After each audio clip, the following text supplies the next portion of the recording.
რას დავიდით, იმაზეც ვაკეთებ და იმაზე მოკლედ დროში. შეიძლება მართლაც ევროპაც გავავსო. Поздравляю весь личный состав. კარგი მანევრია ძალიან. დიაპოვნებაში გადაცემა. აქა ავაშა გადაცემა სპეციალური გამოშვებით თენგის გოგოტიშვილთან ერთად. გამარჯობა. და აქა ამბავი ვაის გაყრისა და ვუის შეყრისა. ისტორიისა, რომელიც სხვის ისტორია ჩავთვალეთ. არადა სინამდვილეში ჩვენი ყოფილა. თავიდანვე ჩვენი იყო. ვაღიარებდით ამას თუ არა. მთელი ამბავი, რომლის მოყოლას მინდა ლამის ერთ საგაზეთო გვერდზე ეტევა. არადა იკავებს ჩვენი თაობის ცხოვრების 35 წელიწადს და კიდევ დიდხანს მოიქნევს კუც, კიდევ დიდხანს არ დაესმება მას წერტილი. 91 წელს 21 აგვისტოს გამოვიდა საქართველოს ხელისუფლების მთავარი მედია ორგანოს გაზეთ საქართველოს რესპუბლიკის 163 ნომერი. პირველი გვერდი გაიხსნა პრეზიდენტის ბრძანებულებით საქართველოს შინაგან საქმეთა სამინისტროს შინაგანი ჯარების ეროვნული გვარდიის რეორგანიზაციის შესახებ. ბრძანება მოკლე იყო და თარიღად ესვა 19 აგვისტო.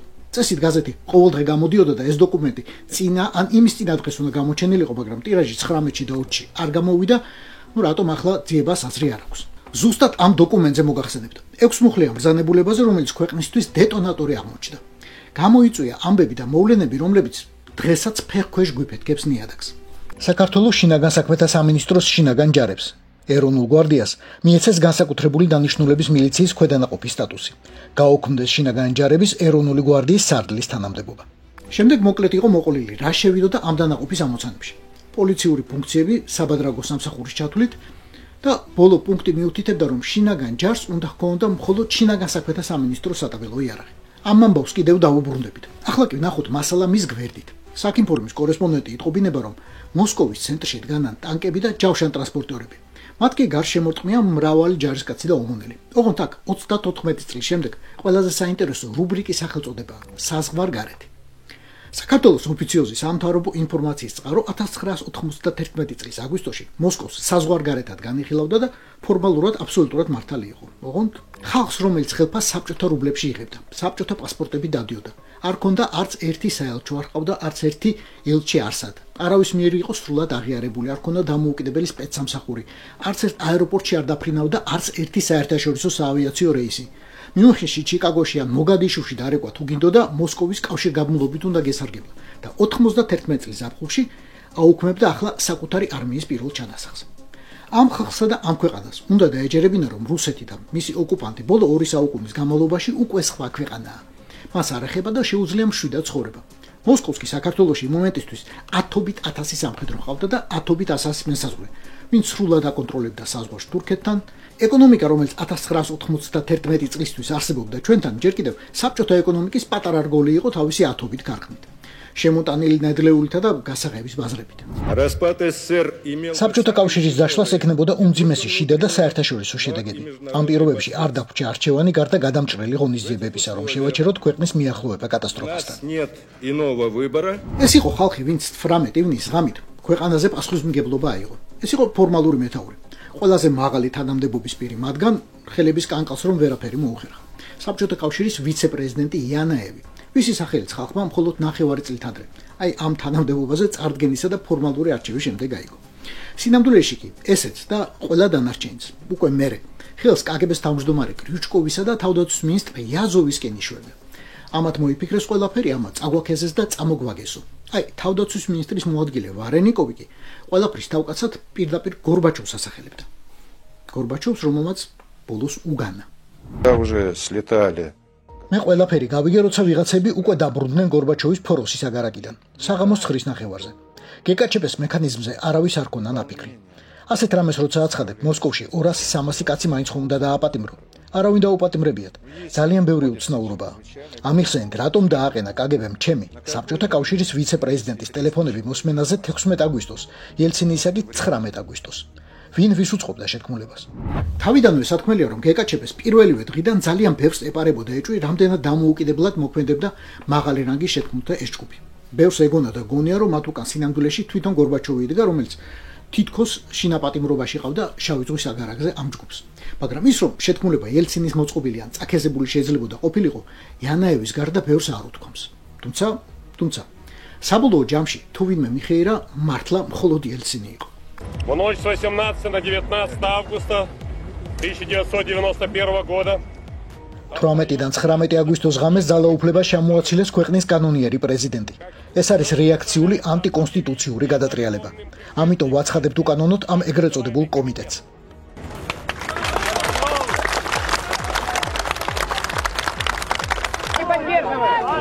მაგრად უნდა ვიგეთ, რეაქცია ვერ გაიმარჯვებს, ვერა. Реакция не пройдет. გეკაჩებე, მანუ საგანგებო მდგომარეობის სახელმწიფო კომიტეტმა. მოსკოვი გადააავსო ჯავშან ტექნიკითა ჯარისკაცებით. ეგენი გენდერლებს ოხრად ყავდათ. ოღონდ ქუჩებისა და მოედნების დაკავების იქით ეს ბრძანებები არ წასულა. კომენდანტის საათიც კი მხოლოდ მოსკოვში დააწესეს და ისიც მხოლოდ 20 აგვისტოს საღამოს, როცა გადატრიალების ბედი პრინციპში უკვე გადაწყვეტილი იყო. თითქმის ყველა რაღაცას ან ვიღაცას ელოდა. უკვე მოგვიანებით კგბ-ს თავმჯდომარე კრიუჩკოვმა დაკითხვაზე განაცხადა, რომ საკუთარ მოადგილეს გადასცა 69 ადამიანის სია, ვიზეც 24 საათიანი მეთვალყურეობა უნდა დაეცესებინათ და მერე იქნებ დაეპატიმრებინათ. იაზოვმა აღიარა, რომ პირადად დაავალა 3 დივიზიის შეყვანა მოსკოვში. ჯერ კიდევ 18 აგვისტოს ქარხანამ ფსკოვში მიიღო 250,000 ხელბურკილის დამზადების შეკვეთა. 250,000. ტიპოგრაფიებში შეუკვეთეს დაპატიმრების დაბეჭდილი ოქმების ბოლომდე დაუდგენელი რაოდენობა. ძალიან ბევრი.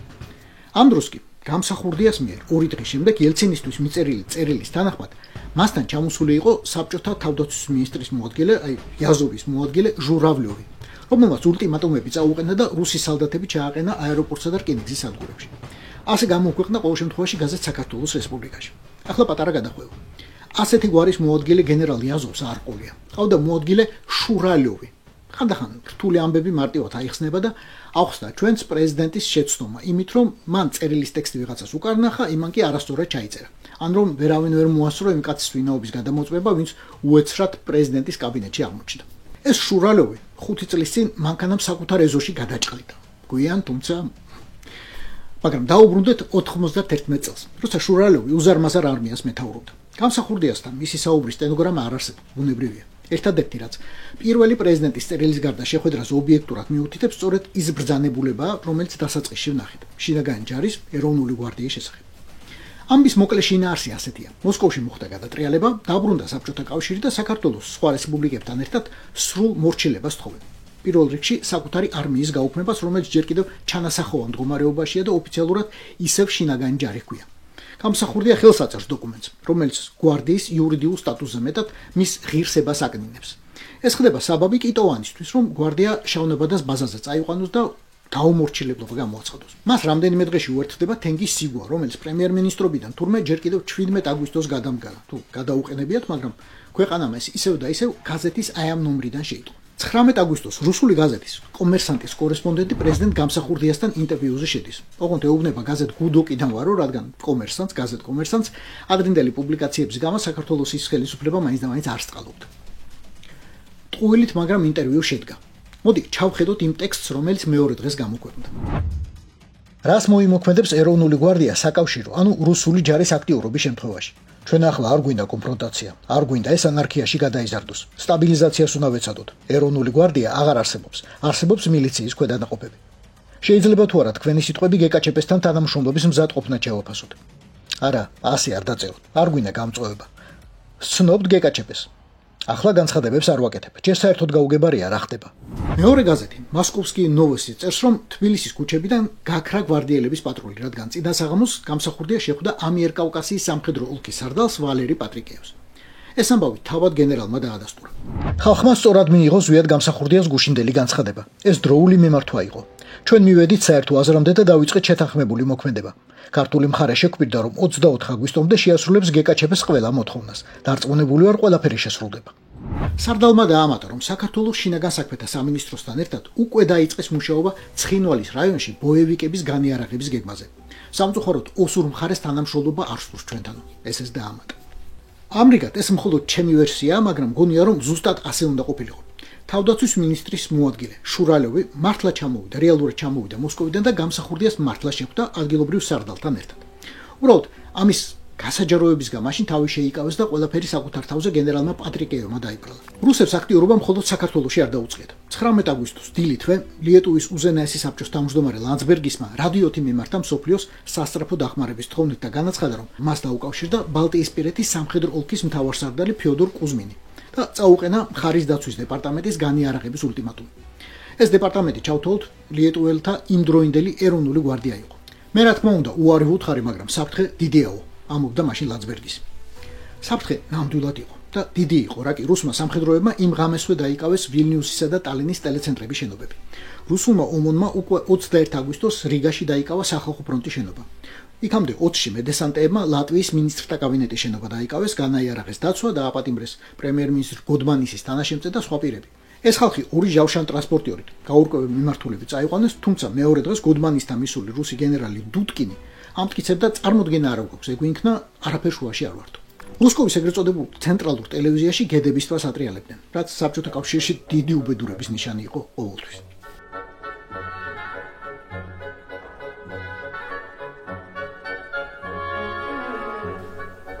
და ისევ საქართველოში დავბრუნდეთ. წინასწარ ვამბობ, ვიცი რომ ვიკიპედია თავისთავად არაფრის მტკიცებულება არ არის, თუკი ეს სტატია სანდო წყაროებს არ უთითებს.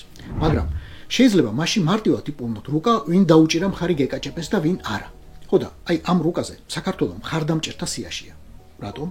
აი ზუსტად იმიტომ რომ ოფიციალურად სხვებზე გვიან გამოთქვა გადამჭრელი პროტესტი. სამდღიან პუტჩი ყოველი საათი გადამწყვეტი იყო. ოღონდ ან გამსახურდიას დაპირებას არ ენდდნენ ბოლომდე, ან ქართული საზოგადოების რეაქცია არ მოეწონათ. ამიტომაც მიგვაწერეს. 20 აგვისტოს საღამოს კრემლში შეკრებილმა გეკაჭეპეს ხელმძღვანელებმა მოამზადეს დადგენილება. ციტატა: საბჭოთა კავშირის ტერიტორიებზე, ბალტიისპირეთის რესპუბლიკებში, მოლდოვაში, სომხეთში, საქართველოში, რუსეთისა და უკრაინის ზოგიერთ რეგიონში პირდაპირი საპრეზიდენტო მმართველობის შემოღების შესახებ. აქ იგულისხმებოდა დასავლეთ უკრაინა, ასევე ლენინგრადი და სვერდლოვსკი. დღევანდელი ეკატერინბურგი, სადაც ელცინს როგორც საოლქო კომიტეტის ყოფილ ხელმძღვანელს ძალიან ძლიერი პოზიციები ჰქონდა და გარდა ამისა რეგიონი გაძეძგილია დღესაც სამხედრო ქარხნებით და მუშებს იქ დაგეგმილი ჰქონდათ გაფიცვა, რაც არავის აწყობდა. რაზე დაითანხმეს გამსახურდია რუსებმა გეკაჭეპეს სახელიდან, რას თხოვდნენ საბოლოო ჯამში ალბათ ვერასდროს გავიგებთ. და ვერასდროს შევთანხმდებით, ვინ უფრო რუსული საქმე გააკეთა. იმან, ვინც რუსის გენერლებს თანამშრომლობას დაპირდა და გვარდიის არლის თანამდებობა გააუქმა, თუ იმან, ვინც აგვისტოს ბოლოსკენ დაუმორჩილებლობა გამოაცხადა და დეკემბრის ბოლოსკენ კი ხელისუფლებას ულტიმატუმი წაუყენა. სანამ ეცოცხალი ვარ და ეს გვარდიელი ერთ-ერთი გვარდიელი იქნება, მაგას სიხს ამოღებ. სამაგეროდ კარგად ვიცით. პუტჩის შემდეგ სწრაფად რატომ დაკარგა გამსახურდიამ ის ძალიან სუსტი საერთაშორისო მხარდაჭერაც კი, რომელიც ჰქონდა სამწუხაროდ. და ამის ახსნაც იმავე გაზეთის პირველ გვერდზეა. ეროვნული გვარდიის შესახებ ბრძანებულების გვერდით. სულ ერთ წინადადებაში, რომელმაც შეიძლება ითქვას, გადაწყვიტა მისი ბედი დასავლეთისთვის. საქართველოს რესპუბლიკის პრეზიდენტის მიმართვა დასავლეთის ქვეყნების ხალხებისა და მთავრობებისა. ჯერჯერობით არ არის ნათელი ნამდვილი გადატრიალებაა ეს თუ მხოლოდ გარიგება, ან შოუ, რომლისგანაც პოლიტიკური დივიდენდების მიღებას მიელტვიან ცალკეული სახელმწიფო ლიდერები. მიმართვის თარიღი 20 აგვისტოა. ტანკები ისევ დგანან მოსკოვსა და ლენინგრადში. გორბაჩოვი ისევ ფოროშია. მთელი დასავლეთი ბჭობს, როგორ იხსნას საბჭოთა კავშირი რაღაც ახალი დიქტატურისგან. ამ დროს კი პატარა რესპუბლიკის ხელისუფლება გამოდის და ამბობს, ეგ ყველაფერი შეიძლება თამაში იყოს. You know that President Bush has criticized me. გადატრიალების მეორე დღეს ვთქვი, რომ ეჭვი მქონდა. პრეზიდენტმა ბუშმა გამაკრიტიკა, მაგრამ მაინც ეჭვი მაქვს, რომ გორბაჩოვი თავად მონაწილეობდა პუტჩში, რათა გაემყარებინა პოზიციები და მოეპოვებინა დივიდენდები. სხვისი ხელით. ეს ჩემი ვარაუდია. პრეზიდენტ ბუშ დიდ პატივს სცემ, მაგრამ ის გარედან უყურებს. მე კი შიგნიდან ვუყურებ, რა ხდება საბჭოთა კავშირში. So it was my suspicion and now also I suspect this. საბჭოთა რესპუბლიკებს გადასარევად ესმოდათ, რომ როცა მოსკოვში გადატრიალებაზე იწყებენ საუბარს, ეს მართლა სერიოზული ამბავია. თავშეკავებული განცხადება გამსახურდიასნაირად პირველ დღეს სხვა ლიდერებმაც გააკეთეს. სამართლიანობისთვის ეს აუცილებლად უნდა ვთქვათ. გადატრიალება მართლა თამაში თუ არ იყო, ძალიან ფარჩაკობა კი გამოდგა. ისეთი რომ არ ეკადრებოდათ გამოგზმენდლ კომუნისტებს, ჩეკისტებს, გენერლებს, ვისაც სულ 25 წლით ადრე ძალიან მსგავსი სცენარით თანამდებობიდან ჰყავდათ გადაგორებული თვით ნიკიტა ხრუშჩოვი. 40 წლით ადრე დაპატიმრებული და დახვრეტილი თუ პირდაპირ მოკლული არა ლავრენტი ბერია. 1000 ვერსია როგორ დაასრულა სიცოცხლე სტალინმა. კიდევ უამრავი ისტორიული ჭორ-მართლის გახსენება შეიძლება რომ საბჭოთა კგბ-სა და სამხედროებს არც შეთქმულებების მოწყობა ესწავლებოდათ არავისგან, არც გადატრიალებისა და არც ფიზიკური ლიკვიდაციის, როცა სჭირდებოდათ, როცა ამას მიიჩნევდნენ საჭიროდ. აქ კი გორბაჩოვის იზოლაცია თითქოს მართლა სცადეს. გამოუხდეს ბირთვული ჩემოდანი, რომელიც ფოროშიც მასთან იყო. გაუთიშეს სამთავრობო კავშირი, ჩაურაზეს საგარაკის კარი და მის ოჯახს თითქოს არსად არ უშვებდნენ. გამოუცვალეს დაცვის უფროსი და კგბ-ს ერთი გენერლის ნაცვლად მეორე მიუჩინეს.